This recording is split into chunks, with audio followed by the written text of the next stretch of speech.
Here we go, dude. Here we go. Good luck. Hello, everybody. My name is Lat Mackey, and this is Sequence Break, episode 44, Dangers. And yes, that is correct, with an S, right? Just making sure. With an S, correct, yes. I think it's one of the... How did you come up with that screen name, by the way? It's like just one of the coolest ones. It's got the S. I love the S on it. You know, I think it's great too because it's very short and simple, and I think that's where it came from. I couldn't really tell you. Like, the origin story is very boring. It was like, didn't really like the name I had before. This is like 6 years ago, Dangers, right? And I'm just kind of playing online games, and there was a guy in one of the lobbies that I joined into, just singular Danger. And I was like, it's actually not a bad screen name. You know, I could do that. Yeah. I could vibe with that. So I threw an S on the end and tried it out, and here we are. So when I started out on Twitch, obviously Dangers is a very common, it's just a word, right? So right. Couldn't get that name right out of the gate. So it was D Dangers for a while, the double D on the start. But well, here we are. And I'm super stoked to chat because among other things, you've speedrun quite a bit of different Mario games. And I thought it's really interesting because as far as I know, Odyssey looks like it's one of the most popular speedruns on speedrunner.com. I think there's close to 2,000, thousands and thousands of submissions for people who've played Odyssey. But not everyone tackles the game, some of these older games. Like you have a sub 5 minutes in Mario 1. I mean, these are grinds that you've put into the game. So I'm interested in that kind of perspective as it goes to, that brings to Mario Odyssey and everything like that. So yeah, I mean, I guess that kind of ties into just like my history with speedrunning in general, perhaps. Because I've been speedrunning for a very long time. Like I discovered the hobby when I was probably about 15 years old. So we're talking like 2011, 2010, right? Long time ago, before speedrunning was even really like an established thing, essentially. And it was kind of just this, pulled out Super Mario World, one of my favorite childhood games, realized that there was like a really easy path through the game to get from the start to finish. I was like, you probably do this in a sitting. So I did. And then the second time I was like, well, maybe you can do it faster. Maybe like, I wonder if I got a stopwatch, how fast it could go. Like, I don't mean to sound like a hipster, but I was speedrunning before it was cool, and back then it was called JTV, same kind of concept, streaming it meant that the VODs were being kept, right? So Mario games are kind of just a natural choice for me because I've grown up with them. Like I've been playing Mario games since I can remember, essentially.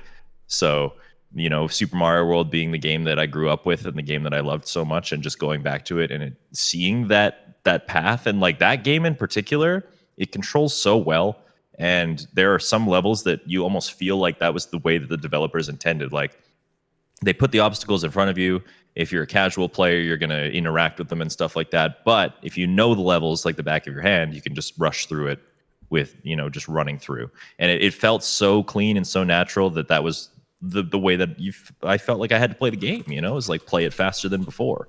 So, I guess it kind of just evolved into Super Mario Odyssey later on, but that's how it started for me, right? I'm glad you mentioned that. And we'll get into some of the, I want to know a little bit more about your beginnings, but that's one thing that's really been made abundantly clear playing through so many Mario games. And Mario 3 was my first speedrun. Is it's obvious the developers have two different intentions to get through these games, especially as you go from 8-bit all the way up to what they're doing now. Like there's the casual playthrough of getting through the game, but there is obviously clear speedrunning paths through these things. And it blows my mind, first of all, that they had the foresight to actually think about that. But then that there's people at Nintendo speedrunning these games. It has to be. It's just, it's too good. And they know that what they've got with Mario is like an absolute gold mine of like controls in platforming perfection, right? Yeah. And you see it a lot in Odyssey. You see it in the fact that like in Lake Kingdom, when you first get to Lake Kingdom, the goal of the kingdom at the very start when you first get there is to go into this like underwater cavern and like kind of under the level and around and up. But if you time like a triple jump properly and you cap bounce over the wall, you just skip all of that, and Cappy even congratulates you for doing it. Like literal game text on the screen says, wow, that was a great jump. Like obviously something's going on there. They know about that stuff, right? So Nintendo definitely realizes that they've got a masterpiece on their hands, and in the right hands, people can do good stuff, fast stuff with it. It's perfectly built in. And I am just going to take a quick pause from the podcast. I rarely do this, but there are a bunch of people joining us who are, by the way, saying hello and everything like that. Everyone in the chat, welcome. Thanks so much. If you'd like, please feel free, throw in any questions. We'll probably get to it more towards the end of the interview and things like that. So thanks so much for joining us, and we're going to keep going here. So, Dangerous. So that being said, tell what was your first console? What got you into gaming? How did you get started? Okay.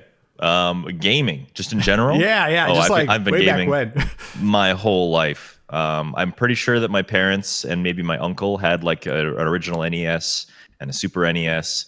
I was born in '93, so that would have been the Super Nintendo era. And like I said, I've probably been playing Mario games for as long as I can remember. Like I have memories of playing Super Mario World, specifically Vanilla Dome sticks out in my head, just like playing it in my parents' basement when I was like very, very little. And that's just kind of how it is. I've always been a gamer, I guess. And Nintendo consoles were the consoles we always had. So I was always playing Nintendo games, Mario games specifically. Every time a Mario game would come out, that would be my obsession. It comes out, you beat it 100% in the week that it first arrived, right? Nice. But that's the thing, right? That's kind of why like the natural progression of speedrunning happens for me, is because you love those games, but you probably know as well as I do that once you've kind of discovered a platforming level, once you've figured it out, there's no real challenge to visiting it again. There's no real incentive to visiting it and playing it again. So you need to add an exterior challenge. And that was what drove the passion for speedrunning for me, was the fact that you could play the game again with like an objective in mind. But yeah, so gaming started for me, Super Nintendo, been playing games my whole life, kind of on and off in my adult life as I started growing up and getting a career and trying to figure out what I wanted to do. Video games kind of took a back seat.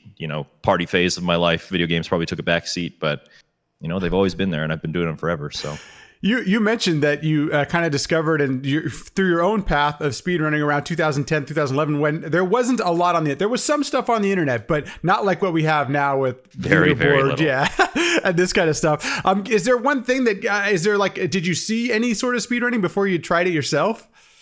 So when I was doing this, it was like the concept kind of came naturally to me. It wasn't something that I discovered. It wasn't a community that I found.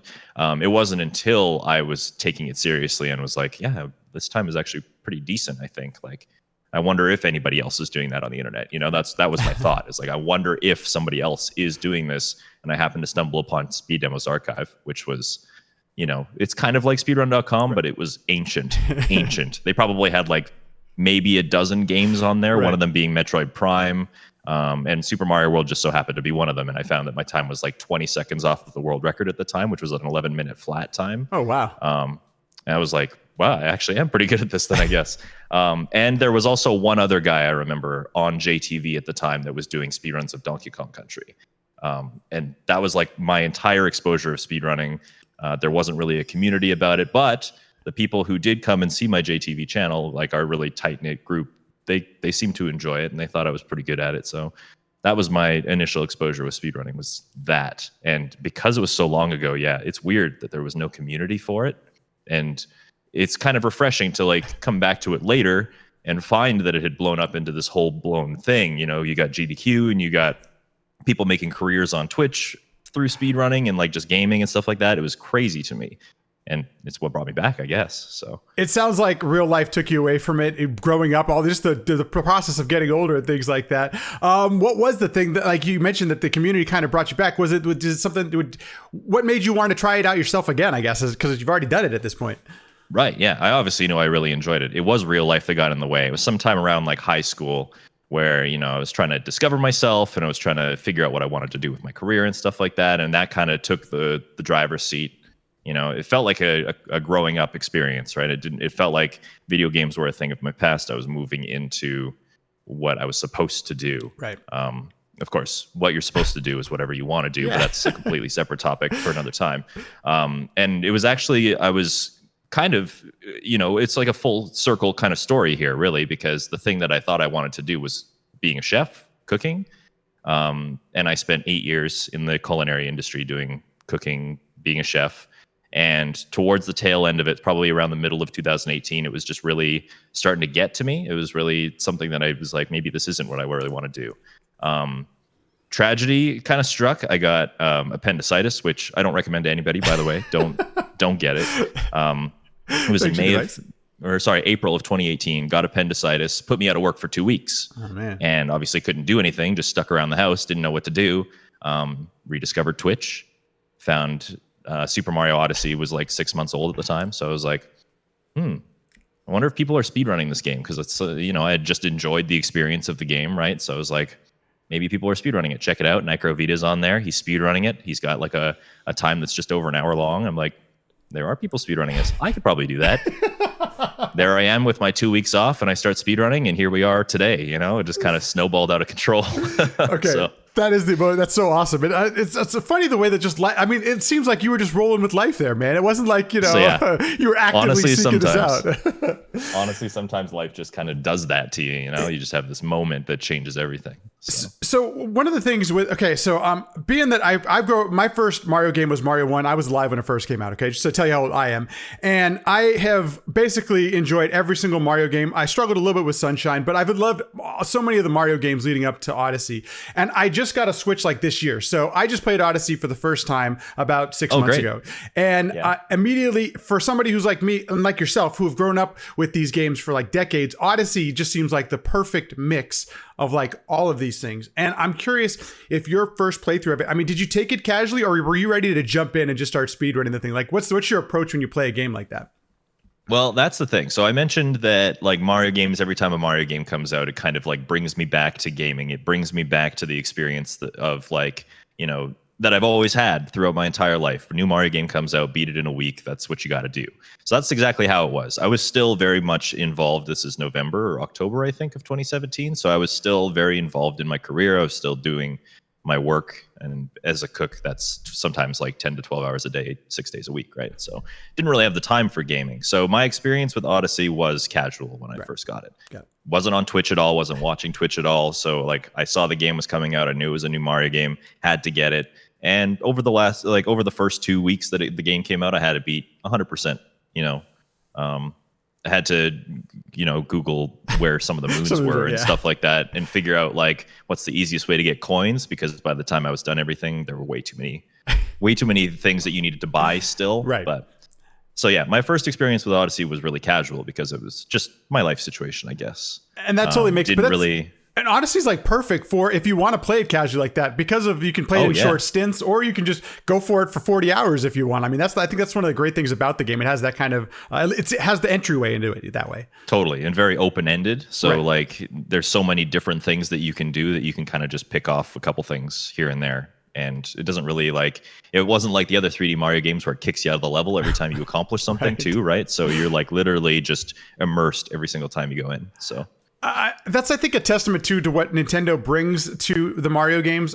There are some awesome platformers out there throughout every single console you can find it, but there's something about Mario just always being that perfect mix of this part, casual speedrunning, just everything we've been talking about. If you have a short amount of time, or if you have hours to grind the game, every Mario game is like perfectly, for the most part, I shouldn't say most Mario games are put together perfectly like that. And so so did you think that you could speedrun the game right away after getting back into the Twitch thing and seeing that people were doing this online?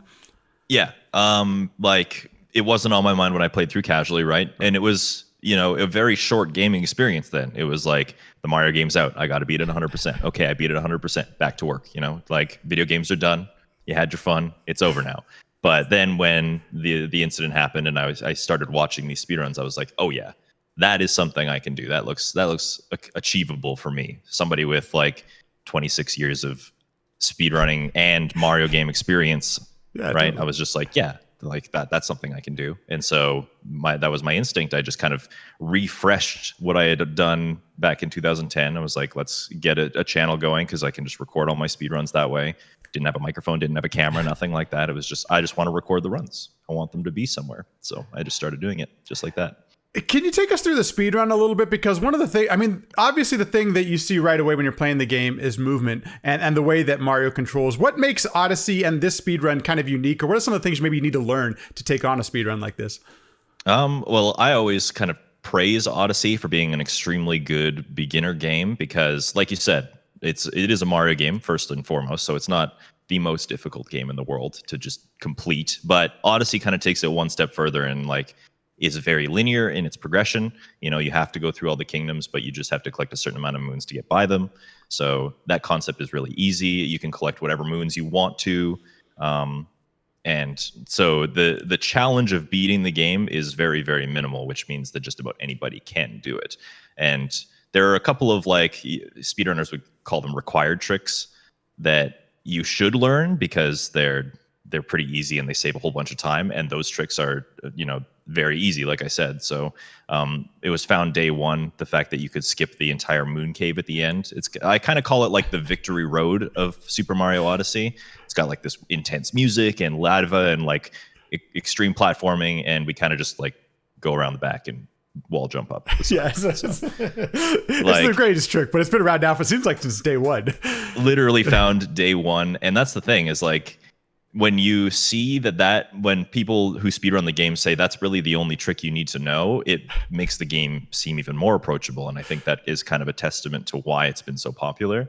But the cool thing about Odyssey, as with other Mario platforming games, 3D platforming games, Mario controls really well. And then you throw in this dynamic of Cappy being there. And Mario's momentum is really easy and fluid to get used to, but then you throw in Cappy, and Cappy is kind of your uh-oh button, right? Kind of like how Flood was, but your momentum in Odyssey can stop just like this. Like if you're careening off of a cliff, you just throw Cappy backwards, suddenly you're stopped in place and you can dive back to safety. Like the fact that there is so much in your toolkit that can save you from really terrible situations makes it such an approachable speed game for everybody. But then, of course, the fact that it's such an advanced move kit means that at the top level, you're getting into some really, really advanced stuff that makes it hard to get better. Like you're shaving off seconds, and that feels like a huge accomplishment, right? So in the any percent category, I remember around the first year or so of the game, it seemed like maybe it wasn't the first year, maybe the first 6 months, I should say, the sub hour was, is it sub hour going to be even possible? Could you take us like what happened or what changed that made sub 1 hour possible in the any percent category for Odyssey? It's crazy. It's been like little discoveries over time. But a lot of what made sub-hour possible wasn't necessarily the discoveries themselves. It was just the like sheer determination and willpower of the community. Because there were a couple tricks that we discovered. Like there's in Wooded Kingdom, there's a skip that you can do that saves about 30 seconds. That's huge. But that was found around the time that we were all sitting at like a 102. So that wasn't the key to make sub-hour happen.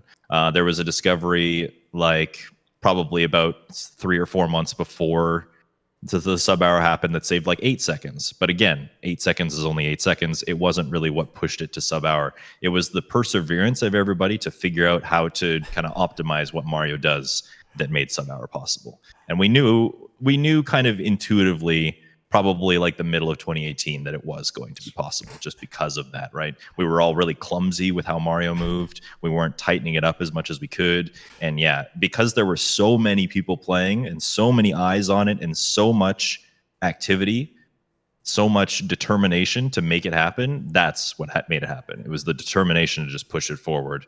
And obviously everybody was in that mental block. You're probably familiar with the mental block, yes. Like getting to the next minute mark or something like that. If you have an entire community in that mental block, it was almost like, pulling back a rubber band and you're just waiting for somebody to let it go. So that's such a good analogy. One of the things that I loved about playing the game casually is by the time that I had finished the main story, I felt like I'd really started to learn the controls a little better. And the game plays so well, it feels like a speed run almost, like the way that you're able to control Mario. It feels like you can just, once you've gotten the hang of it and stuff like that. So as I'm trying to 100%, I still haven't quite 100%ed yet, but as I'm getting through all of it, the controls just feel really natural and really good. And I that's one of the things, just watching it, watching the speed runs of it, I've noticed that. And one of my favorite things about speedrunning is routing. And I've noticed as I've watched, as we're going through a lot of your PBs, how the routing has changed. Is that tough to adjust to, or have you ever tried any of the routing things yourself? Like, I'm always curious about the route in this game because there are so many options. Yeah, I mean, they vary so widely depending on the category you're playing too, because you compare it to Super Mario 64, and Super Mario 64 is like which stars are the fastest to do those ones. Super Mario Sunshine kind of takes it a step further and is like, well, these blue coins are only available in this level, so you have to get those along the way if you're getting them. Otherwise, don't. Just do the fastest ones, right? Whereas Odyssey is completely different, right? Odyssey puts you in the kingdom, says, here you go, the world's your oyster. collect whatever ones you want. I personally am not much of a router. I've like maybe done a couple dabblings, been like, well, we can do this new tech thing that we learned recently. So maybe we can use it to kind of insert it in here, and I'll kind of just like plant the seed. But, you know, a community is the sum of its parts, and there are definitely people in the community that make the routing happen, and then there are the people who execute on the routing. But it absolutely is one of the fun, like finer things of the game. It's fascinating to me how people can kind of put this stuff together and, you know, test it and time it, and the amount of effort that goes into it is crazy to me. But if I was better at routing, I'm sure I would enjoy it even more so. But right. I'm definitely one of the speedrunners who kind of just like takes the routers for their word and just goes with it, you know? Well, and there's usually, I mean, especially when you have this many people around a game, like you can trust, I think, because so many people have tried it out. Like that's one of the nice things about having this many people involved in a game. It's crazy to me. Like it seems second nature to kind of just go with the flow because the community has decided on it. But I would get a lot of questions from people who maybe are outside the speedrunning community, and they'd be like, so if you guys are competing for like a leaderboard spot, does that mean that like person A is taking this route because they think it's faster, and person B has a secret route that they're taking that they don't know? And it's like, nah, man, speedrunning is all about collaboration. Like the entire community is centered around this idea that you are competing against the game, and in order to compete against the game better, you've got your community behind you to tell you what to do. So it's funny to talk you mentioned it, about community, because there is this bigger, greater speedrunning community, but that doesn't really do it justice because there's all these niches within niches within niches. Odyssey kind of being a community around itself. What's the community like around Odyssey? I mean, there's got to be there's a bunch of people. Well, it is huge. Yeah, that's for sure. I feel like, you know, as speedrunning gets more popular just in general, you see a trend where a new game comes out, everybody speedruns it, and it's like you're almost like picking. You've got like one person from this community tries it, and one person from this community, and one person over here, and then one person who's like a competitive League of Legends player for some reason is speedrunning it for, you know, it's just like this cherry picking group of like people who speedrun. But Odyssey, I don't know what Odyssey did, but it had this magical touch to just like keep people there and magnetize more people in, because you're right, it is like the most speedrun category on all of speedrun.com is the Super Mario Odyssey any percent category. Not sure how it happened, but I think the game does itself justice because of how well it is to play. The community itself is extremely helpful. If all you saw for resources for the game was the speedrun.com like resource page, you'd probably be set. But the fact that there's a Discord server with literally over 10,000 people in it willing to discuss and come up with strategies, and like you're talking niches, like it's not just the any percent category, it's all of the other 5 main board categories. It's the probably 30 or so category extensions that people get extremely passionate about. There's like a thing in Super Mario Odyssey called trick jumping, which is like basically just using Mario's ability to jump as far or as high as you possibly can over these like ridiculous gaps. Like the community extends into niches of its own because of how big it is. So there's a little something for everyone, and you'll always find help for whatever you need. I didn't start watching speedruns in Twitch until about 14 or 15, but there was something about this game when it first came out. It just caught fire speedrunning wise. And I haven't seen a game in my time watching Twitch catch a community like this game did. And if you play the game, I think it's you kind of get it, because it's just it feels so good and stuff like that. But to see a community pop up around the speedrun of it, not just the game of it, but the speedrun of it, it was kind of blew my mind. I don't think I've really seen anything like it actually before. Yeah, because most games follow a pretty predictable trend where everybody gives it a shot because they're like, oh yeah, I like this game, or it's a sequel of something, so you're like, oh, I want to give this a try, maybe I want to speedrun it. But yeah, it usually kind of has a moment of glory, and then it kind of everybody kind of goes back to whatever they're doing, you know. Like Luigi's Mansion 3 kind of sticks out in my mind for that, because there were a lot of like really popular streamers that picked it up, and then they realized, oh, the speedrun's not really that fun actually, so I'm going to go back and do my other thing. But Odyssey obviously just was a banger of a game. So And still going strong. I mean, we're still seeing people grind and grind. I mean, what's the world record? I think it was within a few months, right? The world record is still recent. So we're talking 57-53, I think. Jeez. So still and plays the second, the second place runner just got a 57. The second person to ever get 57. That just happened yesterday. So insane. You mentioned all the other categories. Do you have like a favorite category at this point? Do you still just enjoy the any percent overt? Oh boy, yeah. So I mean, I think I've got a little bit of reputation for being somebody who was like versatile in the categories because you have a lot of submissions. Yes, in Odyssey specifically, I absolutely do. The category extensions are a completely other story, but lots of people just focus on any percent because it's the popular one. It's the one that everybody talks about. But I think my favorite category is probably Darker Side at this point. It's doing the game the most service for the littlest amount of time, I think, because any percent, you are literally skipping all the story elements. You're getting as little moons as possible to get through the game, and then you're done, which is fine. That's, if you just want to beat the game as fast as possible, that makes sense to me. But I love Super Mario Odyssey as a game. I think that the concept of it does the collectathon thing extremely well, and it has so many cool elements to the game, so many different ways to kind of play around with Mario's abilities. And you don't really want to spend 8 hours on a speed run. I understand, because it's all like that's the all moons category, right? You can do that, but it's a really long journey. So Darker Side is that perfect middle ground where you get to kind of explore every element of the game that's really fun to do. And it's in like a 3-hour package. It might be my favorite to watch, interestingly enough. The any percent, don't get me wrong, it blows my mind what you all are doing with any percent, but it is fun to see other areas of the game that you might not normally play. And I think that's one of the great things about the Darker Side, as you're mentioning, is that it offers all these things that maybe you didn't see in your casual playthrough. Maybe you didn't get to that. I mean, there's nine, there's a gajillion moons. I don't remember exactly what's the exact number. I can't remember, but it's a ton. 880. And the thing is that only I think 460-ish of them are available before the credits roll. So like if you're only playing any percent, if you're only playing until the credits roll, you're missing out on half the game. And that's why Darker Side is so great, because you do revisit the entire game again after the credits, right? So, like in our NES, our Super Nintendo, Mario 64, we have these great tools where we can create tool assisted speedruns. We can do some some hypotheticals and how do you work this and that. Does anything like that? Is there any software out there that is helping move the speedrun forward for Odyssey? Oh boy, you've just like opened up a whole new can of worms here. So the thing with TAS is that it does exist for Odyssey. Like emulators do exist for Odyssey, but emulators are not effectively able to emulate motion controls.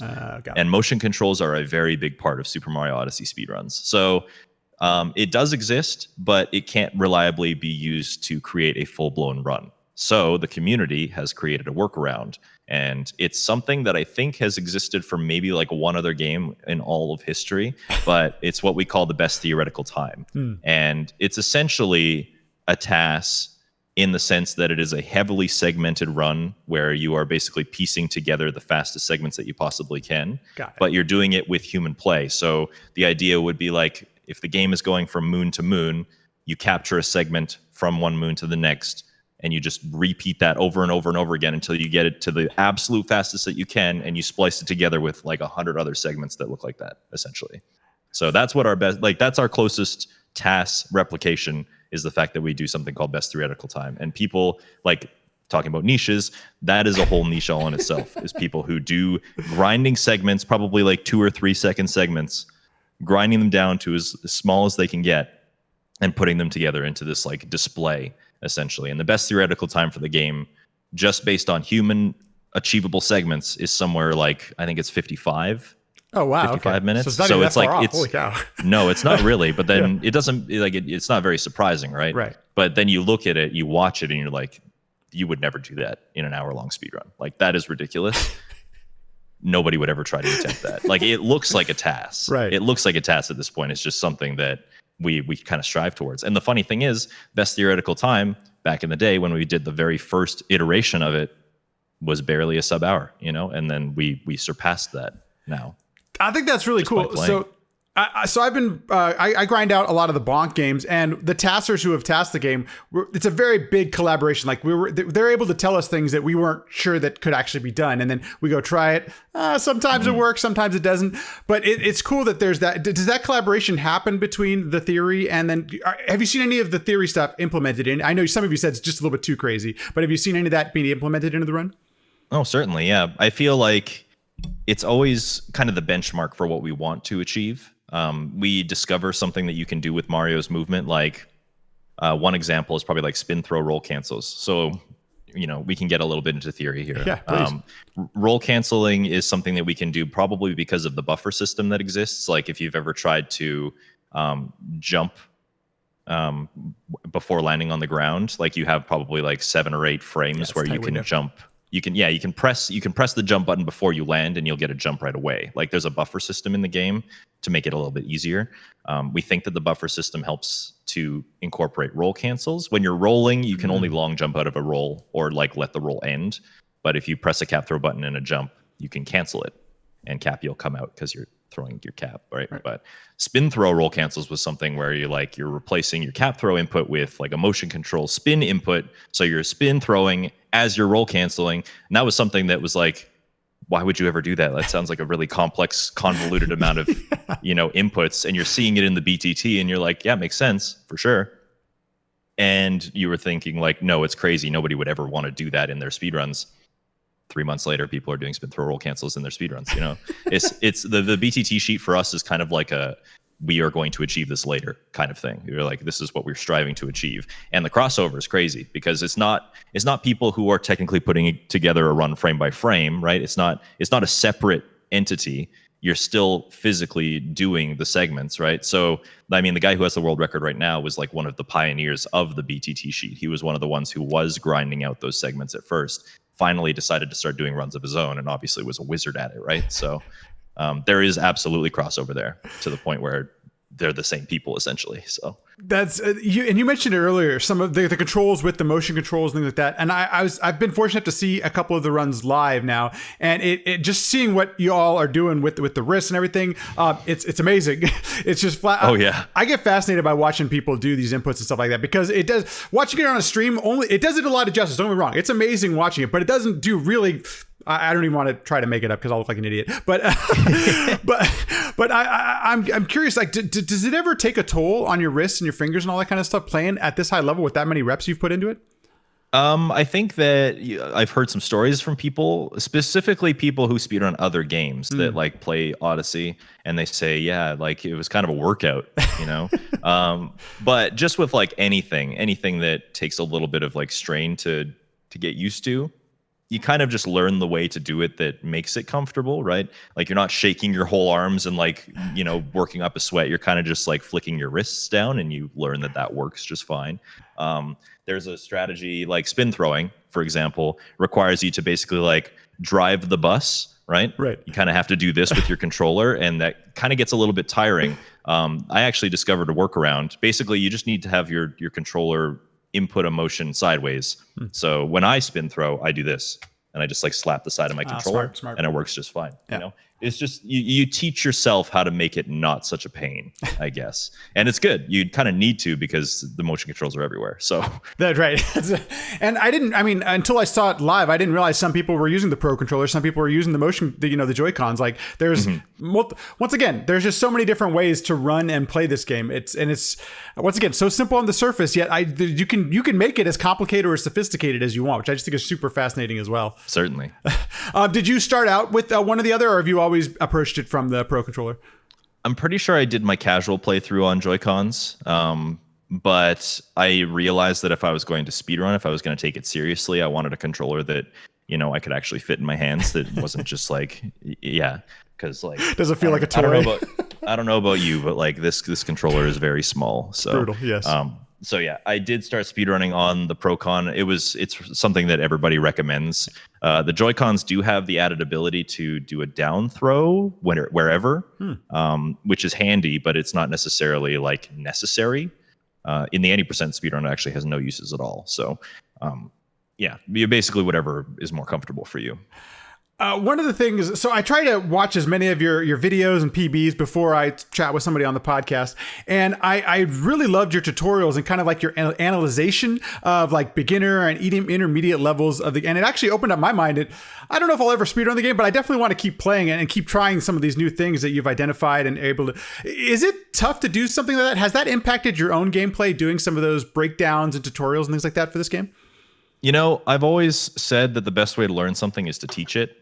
So I would say that it doesn't hinder me at all. It would do the opposite. I actually learned that lesson kind of early in life when one of my early jobs was teaching guitar.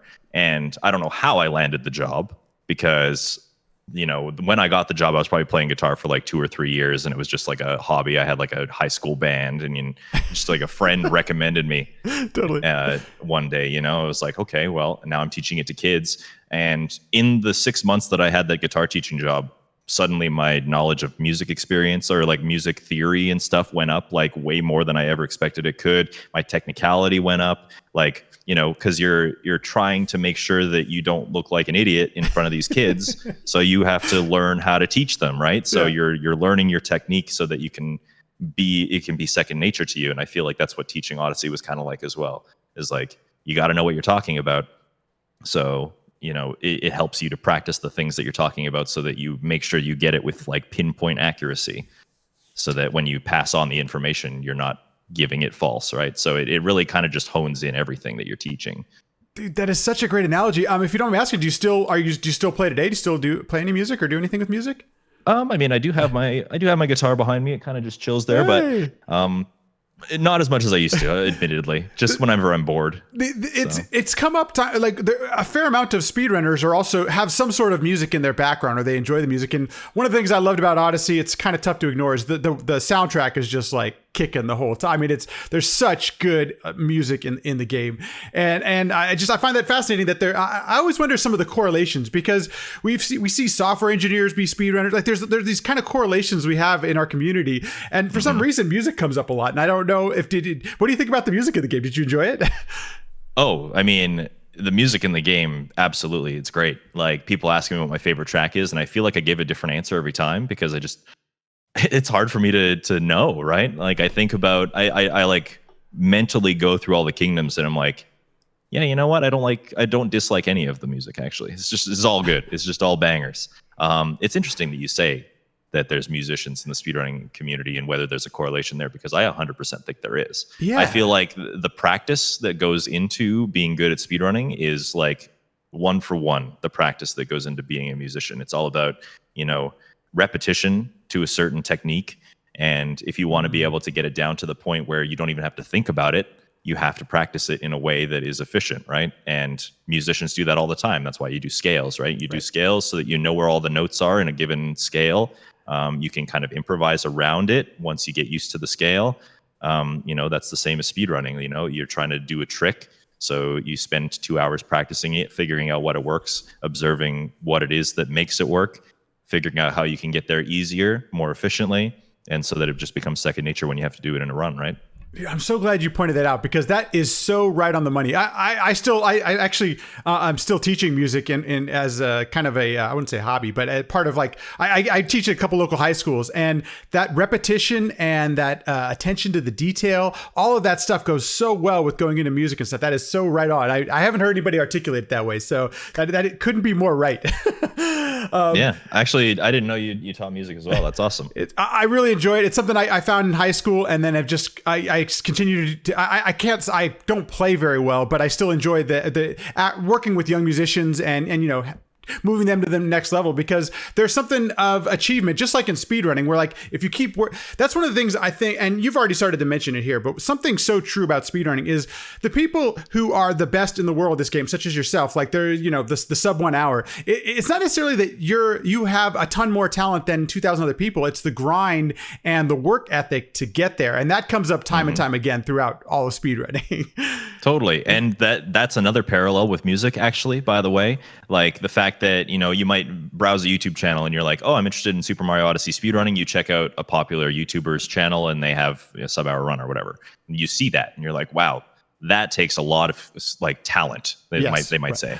And, you know, you go and you visit like a concert right? And you see these musicians, and they're obviously playing with this level of perfection that you couldn't even dream of ever doing. You're like, these musicians are just gifted. How do they do this? What you don't see is the literal thousands and thousands and thousands of hours behind the scenes where they are perfecting their craft and making it look that way one day. So absolutely. And Typro has a good comment in the chat. And I should point this out that yes, there is a talent for having that kind of drive and that kind of approach to something. So I definitely don't want to diminish your accomplishment, because it still blows my mind what you do in your runs. So the mindset is definitely something special. Right. It's like not everybody has the desire to do it. Yes. And I don't blame them, because it is a lot of work. So just a little bit more on Odyssey, just a little bit. Was this your first run that was the sub hour, the 90% that your current PB, or had you when was your first hour? I guess I should ask that. Sub hour. My first sub hour, actually, it was interesting. I think I was on the cusp of sub hour for probably like the better half of 2019, like the back half of 2019. It was kind of like teetering on the edge. I would come into any percent, out of any percent, in and out, because, it's a very grueling category. Kind of sick of any percent. I'll go play Darker Side. It's more fun. January 1st. January 1st, New Year's Day, right before AGDQ, like literally 3 or 4 days before I flew out for AGDQ. That was when the first sub hour happened, and I got a 59.54. Holy cow. Could have been better timing. Yeah. Happy New Year, right? And everybody was joking. It was like, it's a race. Who's going to fit it in before 2019? Just missed it, of course. But that was the first one of 2020, I guess. So. Dude, that's so awesome. Do you continue? I mean, I know you've taken a little bit of a break with Fall Guys and everything like that. Do you want to? Is there stuff you still want to do in the game? Do you want to keep playing it, keep grinding different categories or whatnot? Sure. So yeah, I mean, every category, like the reason that I was so addicted to any percent or to Super Mario Odyssey speedrunning is because, you always set goals. Right. You always see what you can accomplish because other people are doing it. And so you're like, well, that's going to be me one day. I'm going to improve my time. And playing other categories helped that as well, help keep the cycle going, because you accomplish a goal, you get a PB in one category. You're like, okay, I did it. I can breathe, move on to another category, accomplish the goal in that category. So I think basically all of the categories, all 6 of the main board categories have that for me still. Mm-hmm. It's just that like the game itself was it'd been 2.5 years of like constant grinding, doing nothing else on stream, just that and nothing else for 2.5 years. It was time to take a step back and breathe a little bit, but I'll be back for sure. Absolutely. This is another one from the chat. Tyron 5757, 9,000 hours in the game. And 9,000 hours of anything has to feel at some point has to take a little bit of a toll on you. So, certainly. Because I'm sure you've got at this point in the thousands of hours into it as well. So yeah, I think we're like just under 4,000 on the game. So jeez. Crazy. Yeah. I did notice, I think this is really cool. So as I was looking through your SRC profile and everything, you've got the sub 5 and 80% Mario one. When did you take on some of the other runs from like Lost Levels, Mario Brothers? What made you try some of those games? Yeah, so I guess it was kind of always a bucket list goal to, if I'm going to do this whole speedrunning thing as a career, like why not pay homage to the Mario games that put me here in the first place, right? I've always kind of wanted to go back and try and be good at all of them. I made it a challenge for this year. I had to drop the challenge, unfortunately, just due to the stress that it was causing me, because it's a lot. But to just like take on each of the like main console games one by one and just try and like speedrun them and see if I could accomplish my goal in that time. Part of the reason that it's still not going is because like it was harder than I thought.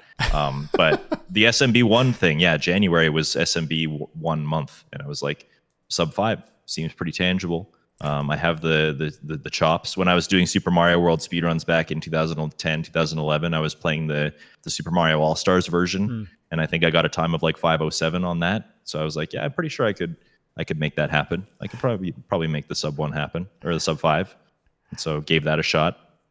And yeah, so it's a very satisfying accomplishment for sure. Dude, for real. Your PB, you mentioned it's like one of your last days, or maybe it was your last day that you actually got the sub 5. I mean, that's a grind. That's a month of grind, dude. That's no I remember joke. the day. I remember the day very clearly, because it was like the very end of January. It was like you get sub 5 or you bust. Like right. There is no going back on this, because we were right at the end of the challenge. And so that stream, I think, was like 10 hours long or something like that, just trying to get the sub 5. And we finally made it happen. And I thought I didn't make it happen. It was so close that it was like hard to tell, but we got it. That's why they frame count. That's why they frame count. That's right. I've been playing a bunch of Mario 35, and truthfully, playing through it actually makes me want to go try now for the sub 5. And it's crazy to me that, let's see, your time is 4:59, 9:06, and it's 162nd place. Like, there is 100 and something runners who have gotten the sub 5 now, which is, for those of us who have watched speedrunning for a little bit, like, that's just mind blowing that so many people have accomplished that, because that was unheard of, 5 or 10 years ago. It's kind of crazy. Totally. That's probably like 5 or 10 people had it then. Exactly. So it's a cool way to homage too. So you mentioned homage. So I mean, so you obviously have you've watched the community. What are some of your runs that you like watching? Like, what are some of the games or runners that you enjoy seeing some of this stuff? I feel like my flavor changes with the season. I obviously still watch a lot of Odyssey, cool, to learn myself, but also to give support to the community. And like, sometimes people want to know how to do stuff, and just, their community is my community, right? So just being a part of it is really something special. With Mario 3D All-Stars coming out, I've been watching a lot of the other 3D Mario games just in general. I've been really interested in Galaxy. A couple of really good friends that run Galaxy, and they make the game look really easy. So the other 3D Mario games are definitely something that I'll probably return to sooner than anything else. I'm really excited about that. But GDQ, every time GDQ rolls around, I feel like it opens my eyes to some game that I wasn't watching that I should have been. And that was like Breath of the Wild, I think. Like, watching a lot of Breath of the Wild speedruns as well. Just like the way that they turn that game inside out blows my mind as well. But it's all just fascinating to me. Like, I could probably be interested watching just about any speedrun. So there are two things I love about GDQ. One of them obviously is seeing friends in the community and all that kind of stuff. But the second part is discovering new things that I hadn't seen before. And that's one great thing about a 24-hour marathon, is that you can turn on the TV, or you can go down if you're there and go to the stream room and see something new you haven't seen before. You mentioned AGDQ you went to this year, the last time we've all gotten together at all. Was that your first time going, and what was it like, that whole experience? That was not my first time going. Cool. So May of 2018 is when I started streaming. The SGDQ of that year would have been like a couple months later, and I wasn't really like on board with the whole streaming and being a part of the community thing yet. So I missed that one. But AGDQ 2019 and everything onwards, I've been to. So how the hell have we not bumped into each other before? That's so crazy. Anyway, go. Okay. We probably have. I know, it's just like you just need to know the people, but that's the crazy thing about GDQ too, is it's not huge. No. I think it's usually about 1,000, 2,000 people that go, something like that. Yeah. So it's not huge, and like every time that I've gone, every single new event that I've gone to, the first event, it was like my handful of 5 or 6 friends that I knew. I was like, this is really cool. The people I'm rooming with, I know them. There's a couple other people that I'm like, wow, I'm meeting you for the first time in real life. This is what you look like. That's great. Hello. It's nice to finally meet you in person. It actually gave me the realization, like, people were doing this whole like, oh, hey, yeah, Bayleaf, it's nice to meet you. Bayleaf is going, like, looking at my name tag, like trying to figure out who I am. I was like, that was the defining moment. I need to stream with a webcam on. Right. It's one of those things. It's one of the reasons. It really is. Yeah. It helps out a lot. People recognize you. From that moment on, every single GDQ after that has just been like, it kind of just explodes with this realization that you're becoming more interconnected. And, you could turn a corner at GDQ and you'd be like, there's somebody I know. And you turn another corner, there's 4 more people I know. Yeah. It's crazy, this like interconnectedness of community that you feel there, and that to me is the most important part of GDQ, and that's the reason I'll keep going back. That is such a good point. I tell this story all the time, and I'll tell it again. I had a run at GDQX, and it's at TwitchCon for those of you who don't know. And my first experience with any sort of marathon, anything, was SGDQ. And in my mind, at that point, it's already 2,000 people. This is like huge. This is like the mecca of speedrunning. At TwitchCon, I'm like, wow, this speedrunning thing is such a niche of a niche. Oh, yeah. We are so tiny in the world of what is on Twitch and things like that. So like TwitchCon just kind of like blew my mind how small we are in the bigger picture thing of live streaming and all that stuff. Still got a long ways to grow too. And I have a very similar experience. I went to PAX Australia last year. Oh, there you go. Cool. Actually, exactly a year ago now. And it was to support my buddy Tom Shee, who got Super Mario Odyssey into the marathon that they were holding at PAX Australia. So and cool. Yeah, they the booth for speedrunning is kind of just like this very small stage that they tucked away in the corner. But just the fact that it exists at PAX Australia, this event with 70,000 people in attendance, and speedrunning is actually present in its own stage is something, it's the fact that it exists there is crazy in itself. It wouldn't have 5 years ago. Totally. And I totally agree that there's still so much room to grow. We know this because we see the growth of speedrunner.com. Like every day there are more and more new people and they find a game. It doesn't have to be, sometimes it's the popular game that gets you in the door. It's Odyssey. Oh man, this looks awesome. And now you start trying out some of these other things. But I couldn't agree with you more that it's like the growth the potential is still there. Like we're only in our infancy, interestingly enough, as far as like becoming a community and things like that. So yeah, I mean, if you take it into the grand scheme of things, gaming, video gaming itself is probably like 40 years old in total, right? We're talking like the earliest days of video gaming, 40 years old, approximately. So the fact that speedrunning has existed for maybe a quarter of that, it still has a long way to go. Right? Absolutely. So I'm curious about your streaming then. You mentioned that what brought you into the streaming was some of the speedrunning, the Odyssey and things like that. What's the journey been like? And what's it like to stream? Oh, man. I mentioned that streaming for me started because of the speedrunning, right? It was something that when I was doing it back in the JTV days, it was something that I was doing with my friends because I was actually in like a Super Smash Brothers Brawl clan at the time. And so I discovered JTV because we could use the streaming to help each other, right? And then I just kind of used it because I could play games, whatever games I wanted, and my friends were there. So that's why I started streaming in JTV. It was just something that 15-year-old Dangerous wanted to do in his spare time. And then coming back and revisiting it, first of all, it was to record the speedruns, so I didn't have to locally record. It was just something, a database online that was keeping the speedruns. It seemed natural. Like Twitch exists, speedrunning exists. They kind of coincide so well together because it's such an easy way to record, right? And that was my initial intention. But then the whole community thing caught up, and it was like, I'm meeting people and these people are meaningful. And then you kind of develop that trust and that interconnectedness with them. And not only that, but Twitch is now a monetary platform. And that was something that was really fascinating to me. It was like, not only am I speedrunning, but people who are visiting my channel are giving me money to do it just because I exist. Like that, the concept still blows my mind to this day. And it just kind of, snowballed out of control there. You go to your first GDQ and you realize, like, 15-year-old me would have dreamed to go to something like that, to meet the people that you get to experience, so you get to interact with on your day-to-day life. You finally get to meet them in person. Something that 15-year-old Dangerous would have like absolutely killed to do. And it just it keeps snowballing. It feels like a dream. It feels like a fever dream. And it did start out as just speedrunning, but then it evolved into the community. It evolved into, if this thing is doing so much good things for my life and people are telling me that it's doing such good things for theirs, it just feels like the right thing to do. It just feels like the thing I should be doing. And that's how it was so easy to transition from one career to the other, is because it was like not really feeling fulfilled in cooking, not really feeling fulfilled being a chef. It's working me dry, essentially. But this other thing is so fulfilling and rewarding. And it's not just for me, it's for everybody around me. And that is what the journey is for me now. It's all about that.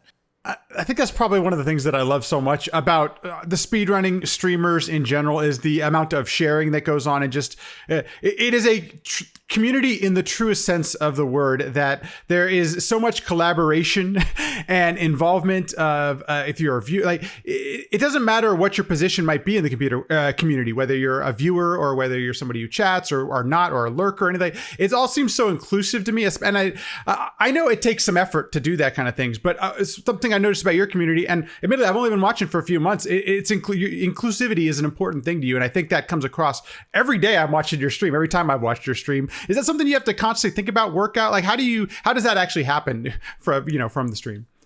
That's fair. I feel like that's a decent question to ask, because there are, maybe the reputation for some other streams is that it doesn't really exist. It's just like those streamers are a personality and the people are showing up to react to the personality.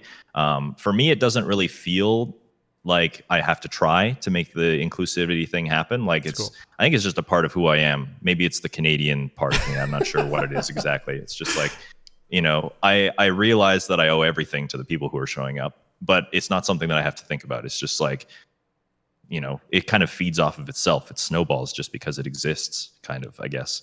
I wouldn't be where I am without it, right? So It is very, very natural to me. If people are interested in the things that I'm interested in, then, you know, giving back to them by acknowledging them and like appreciating them, it just feels like the right thing to do. It's just what it is.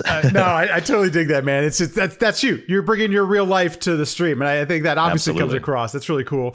You mentioned it, and I hope this doesn't come off as me like stereotyping Canada, but some of my favorite streamers are Canadian, and I don't know if there's something about being Canadian that translates so well to streaming or to speedrunning or to any of that, but there's this great community of Canadian streamers, and I'm curious, do you think there's any correlation there? I'm always curious about that.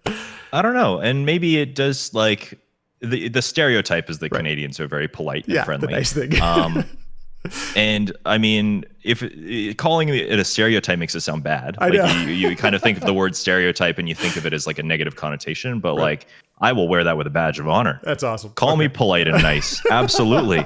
Because like if that's the stereotype that Canada has, then I'm 110% buckling down on it, because I agree. You're right. I actually know a lot of really nice Canadian speedrunning friends as well. You got Mitch Flower Power, you got Xwater, you got Dragon Feeney. Like, these streamers are absolutely the most wholesome streamers that you can find, and they really care about their community, and it shows. Like, just the way that they carry themselves. I don't know if it must be a Canadian thing. This is just how we were all raised, I guess, just to feel kind of gratuitous and to feel empathetic.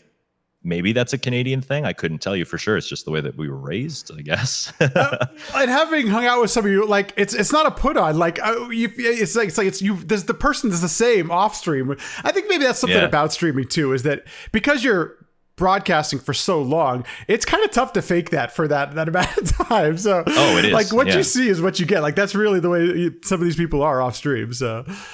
That's pretty cool. I'm glad. It's a good point. Stereotyping doesn't have to have that negative connotation with it when it's being valued this way. So I totally dig that. Yeah, you know, culture is what it is, right? And if there are elements of a culture that are a good thing, then you can celebrate those. Right. Absolutely. You recently, I've been watching you play a whole lot of Fall Guys. How did Fall Guys fall in your lap, and how's it been? How's the journey been with Fall Guys? Dude, it's so weird. I never planned for any of these things to happen, do I? So Fall Guys, in my brain, it seems like it's something that came out of nowhere, but it's always kind of been creeping up, I think. At PAX Australia was the first time that I saw the game, and there was a booth set up for it where people could try it out. And I remember kind of standing there staring at the booth like, so this is like Fortnite, but you play Mario Party minigames. And that's pretty rad. And then, you know, you're just in a showcase, right? And there's like things happening all around you. So you're like, you just kind of go on your way. And then it was like 3 days before the game came out, and I just hear that people are playing this demo of this game, and that it's really fun, and that I should be in on it because it's like really goofy and really silly, and like, you know, it just seems like a really fun thing to do. And it didn't really connect that was the same game that I had seen. But it really doesn't surprise me that the people who got into Fall Guys did get into Fall Guys. You've got a lot of Mario speedrunners who picked this game up, right? And not only that, but it is a cute game. And I feel like, you know, kind of tying into the stereotype thing a little bit, but when you have a game that presents itself for children, when you have a game that presents itself as fun and quirky and for all ages, it tends to attract the people who are wholesome. It tends to attract the people who are kind of invested in their communities and invested in everybody, not just, you know, trying to better themselves, I guess, or like not trying to put on display of themselves. Sure, yeah. I don't know what it is. Like, obviously Mario communities do have that stereotype. Mario communities definitely have that inclusivity built into them. You've got, you know, look at Grand Pooh Bear. He's a streamer who has like 4,000 average viewers, but he's the people's speedrunner, you know? Right. And so it doesn't surprise me that those people moved over to Fall Guys, because Fall Guys is, well, first of all, the skill set is the same. You're playing a platforming game, but you're playing it competitively. But secondly, because it just has the same feel, it has the same vibe. You've got all of these people who, you know, build their entire careers around games that are similar to this, meeting together and playing it competitively together. And, you know, I did kind of get lucky. The fact that I was able to interact with the right people in this game means that I'm able to continue playing it. It's always scary as a streamer moving from one thing to another, right? Totally imagine. But yeah, the game hooked me because it was just like it has everything that I'm used to, I guess. I kid you not, it was not intentional, but the last few people who have been on the podcast, Shoujo, The Beast, like it just so happened that these are people who have been playing a fair amount of Fall Guys, and we see them now on Rivals and Fall Mania and all these great events that have popped up around the game.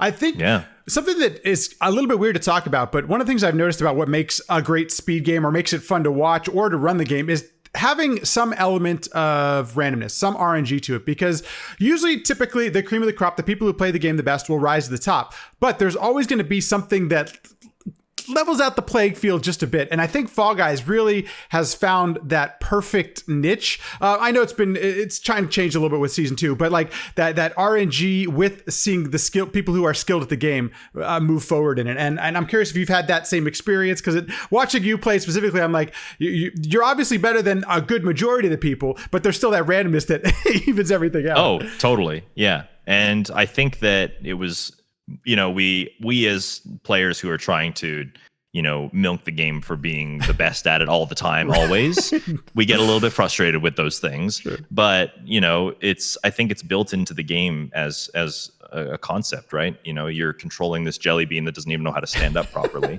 And you're trying to get him to do complex platforming scenarios, right? So it's built into the game, but it makes it challenging. It makes it fun. It's like, oh, well, I'm not going to let that happen to me next time. It's always adding challenge to it. You're trying to overcome the RNG. You're trying to say, well, if team games suck, what can I do about that? What can I find? What kind of strategy can I implement so that the rest of my team isn't dragging me down? And sometimes there's nothing you can do, and that's fine. Sometimes you get scored on by your own teammates because they're kindergartners and they don't know how to hit the ball. Sometimes that happens, but that doesn't mean that you can't come back and, just crush it the next time. So I don't know. It's definitely got an addictive quality to it. One of the things I've noticed is so far in all of the competitions, you've risen to the challenge, at least. And what I mean by that is that, like, I don't see your gameplay take a hit when I'm seeing you compete against, what was on Rivals? There was, there's people from all over Twitch are playing the game. So I'm curious, do you have any competitiveness in yours? Like, how do you achieve at that high a level? Is it something where you have the competitive itch? Like, what's that all about? That's actually a really good question, because I have said on my stream a lot, especially before Fall Guys, that I wasn't really interested in competitive games. But maybe it's just because the competitive games weren't presented to me in a game format that I really enjoyed. Like I mentioned that Nintendo was kind of my growing up, right? I played a couple shooter games when I was like in my late teens, but it wasn't something that ever really hooked me. I wasn't itching for the next Call of Duty to come out. It's never really been a game format that I've like really, really admired.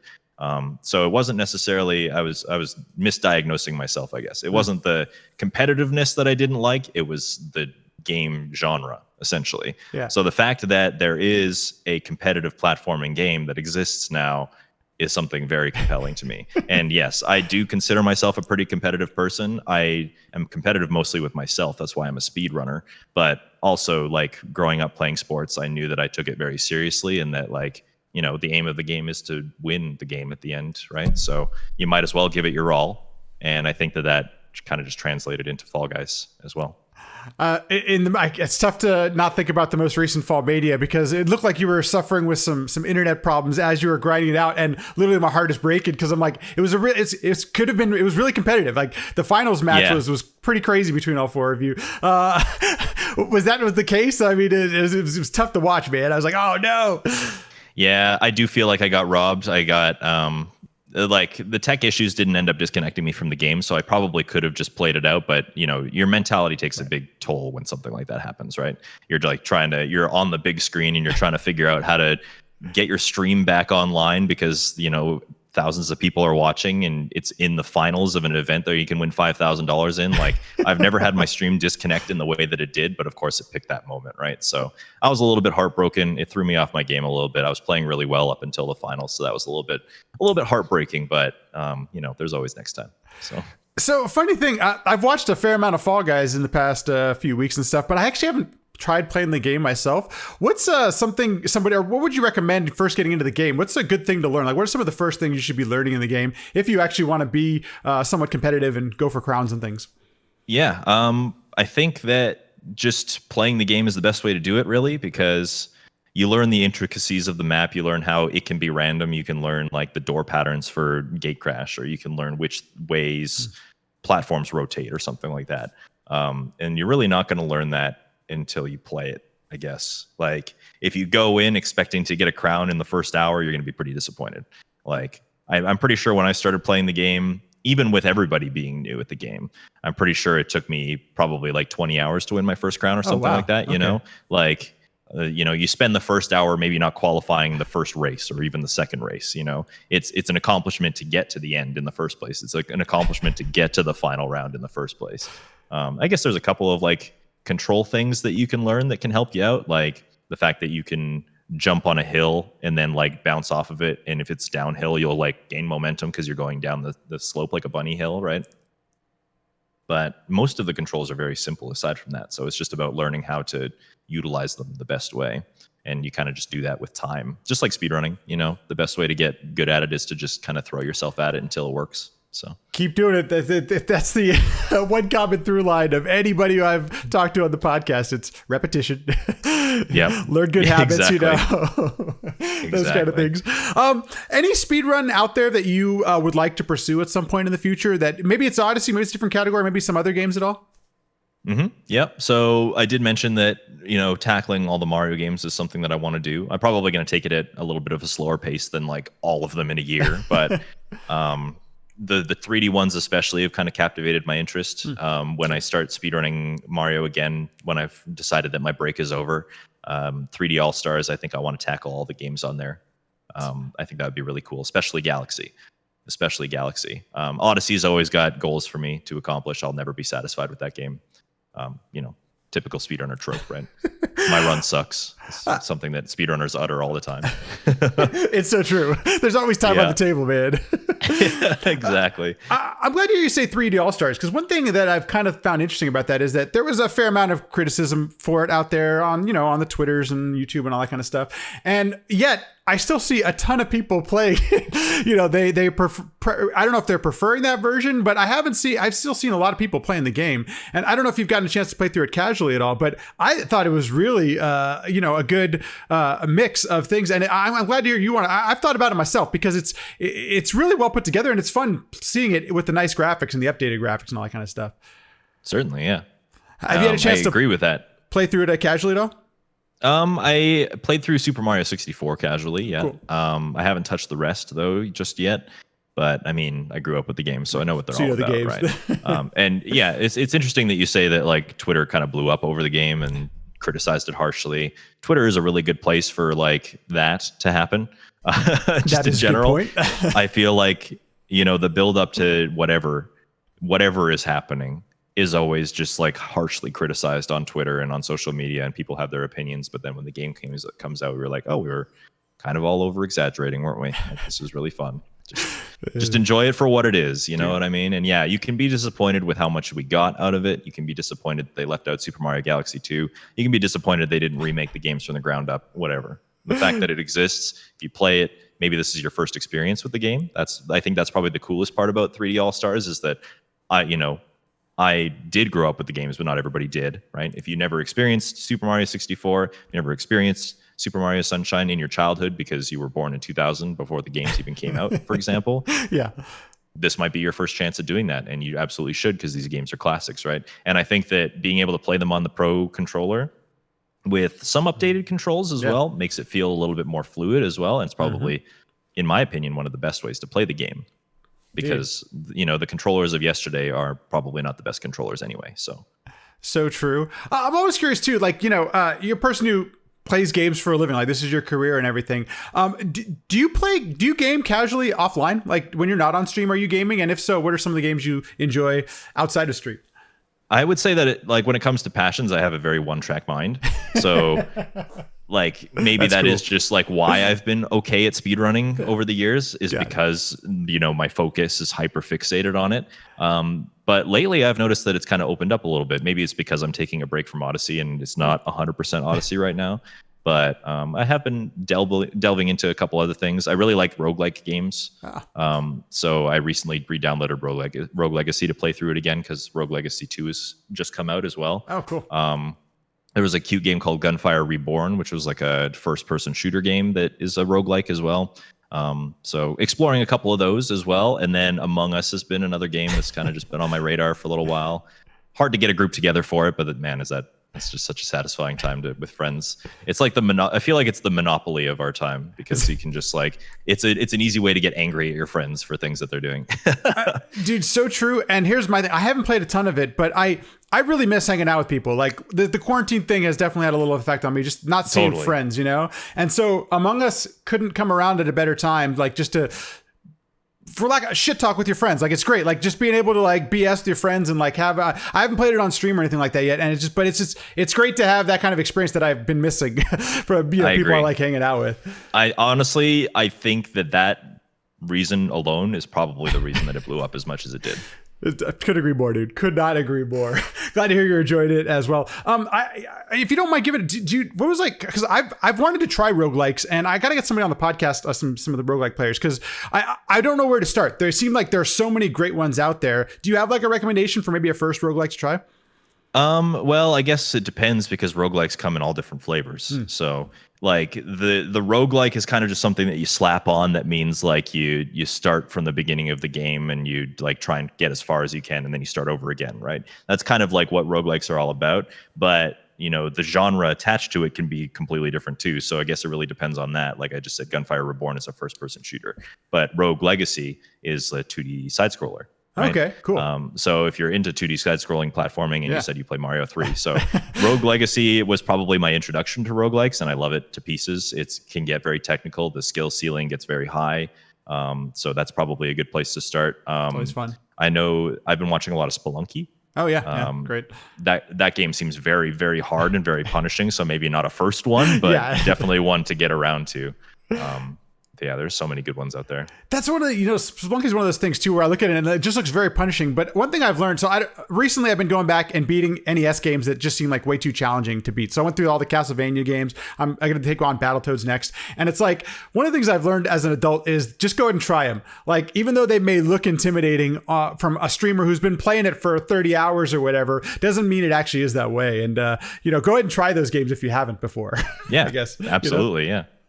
Well, I mean, if you have the patience for a Castlevania game, then you definitely do something like Spelunky for sure. I kind of fell in love with the Castlevania games, and I know I shouldn't because they're goddamn they're punishing sometimes, but, but it's so fun once you're pulling it off, Definitely. So what's next stream wise? Are you can keep grinding out some Fall Guys? Anything coming up? Well, there's a lot going on, isn't there? So, I mean, Fall Guys has been the main gig, mainly because there's been a lot of competitions and stuff to enter, which is I've just been riding the high of the competitions. There's been so many different like cool tournaments and stuff, Twitch Rivals and Fall Mania, and there's a good community member who I've met named Ben TV. Every other weekend, he does like a squad tournament. So cool. I think it's like $10 entry fee per person. Oh, such a good idea. If you're interested at all in being competitive in Fall Guys, get yourself 3 friends, join up in that. It's a good time. So Fall Guys is kind of my main thing, just racking up wins, checking out the new season, trying to maybe get some YouTube content going for it. Maybe like kind of a how to get good at the game kind of idea. Absolutely. And then just a little bit of variety stuff on the side. I've got some weird like sub-incentive games that have been played. I'm not sure if you're familiar with the whole theme of the channel, but I really like birds. The emote guy is a bird, right? So I've kind of garnered this reputation as a guy who really likes birds. So I have a bunch of like sub goals for bird related games coming up, which I think is really cute. And then the speedrunning right back. We'll be right back into speedrunning eventually. So. Well, I appreciate you taking the time and talking through Odyssey. It's a game that I have recently really just fell in love with, and I almost felt like they made the game for me. Somebody who's been through decades of Mario. Honestly, me too. Right? I can't say that there is a better 3D Mario game. And like, yes, they're all masterpieces in their own right, but we got spoiled with Odyssey. Odyssey is just like the most well put together 3D Mario game they've ever come up with.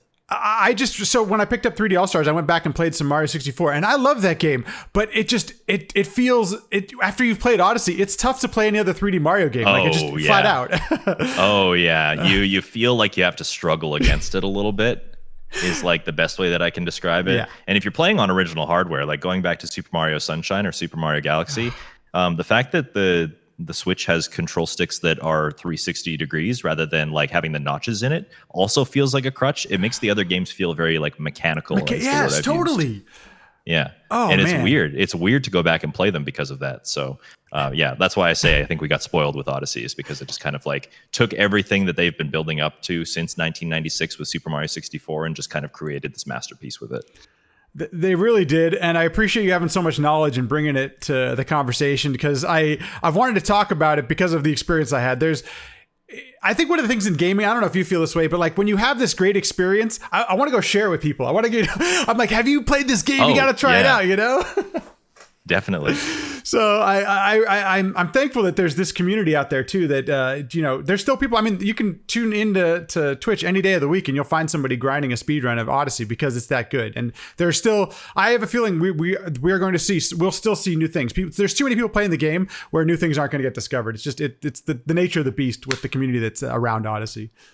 Certainly. And even if the tricks don't kind of come at us, right, there's still optimizing to be done. There's always an easier and faster way to do stuff. So absolutely. If people aren't familiar with you, where can they find your little area of the internet? Where's your channel at? Twitch.tv/dangers is where you can find me. And I guess on YouTube, dangers_TV is where you can find me there. He's also on the Twitters with that too. I noticed you mentioned the echo chamber. I'm right there with you. I don't post a whole lot on Twitter, but it is fun to see sometimes what the community's talking about, and Twitter can be a place for that. So totally. And sometimes it's just the way that you can kind of interact with the streamers around you that isn't a way that's like collaborative, I guess, right, and just kind of shouting at them and making their existence known. So absolutely. Well, I hope that at some point we get to go back to live, events and get a chance to see in person. I thank you so much for taking the time and chatting all this stuff. I really appreciate it. Thanks.